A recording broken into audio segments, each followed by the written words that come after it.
It was out of a direct need that I felt that the community had. One of my young men, he said, "Coach, I can't come to workouts today. I've got my little brother." I said, "Hey, just bring him. Come on, bring him to workouts. It's no problem." So as they were working out, I was talking to the young man, and he's about 10, 11 years old. He was dribbling basketball. So I asked this particular young man, I said, "Young man, you know what you like to be?" He said, "Yes, sir." I said, "Well, tell me." He said, "Well, I like to go to the NBA." Just tell me one thing that you kind of like to do, outside of those things.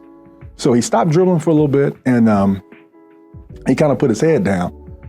So when he lifted his head back up, he said, "Well, I guess I can sell drugs." So at that point, it affected me so much that night that I went home and told my wife. I said, things gotten so bad to where our generation has nothing to look up to besides NBA, NFL players, or drug dealers. There's got to be something else. It's got to be something more that they can, look up to. After about 3 days, I woke up and I told my wife, I said, "You know what? I want to start a mentoring group." And it just hit me just like that. And then she was like, "Okay, well, how are we going to do it?" I didn't know how. I didn't know what we were going to do, but I knew something needed to be done because, that really touched my heart.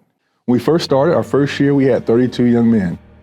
We had them every day for entire summer, 9 weeks, every day, 9 to 4. We've since grown from 32. Our second year went for 64 kids. We doubled.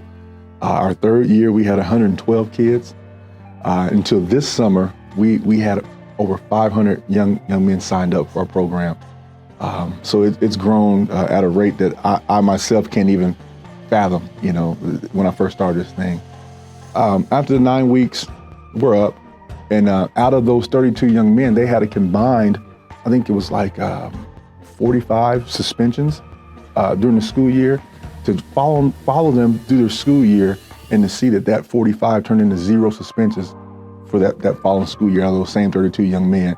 That was really a feel-good moment, a heartwarming moment, because kids, they won't always tell you right then that they're listening or they're applying the things that you're showing them, but to see that they had actually, just applied some of those teachings and took it to their respective school districts, it was a feel-good moment.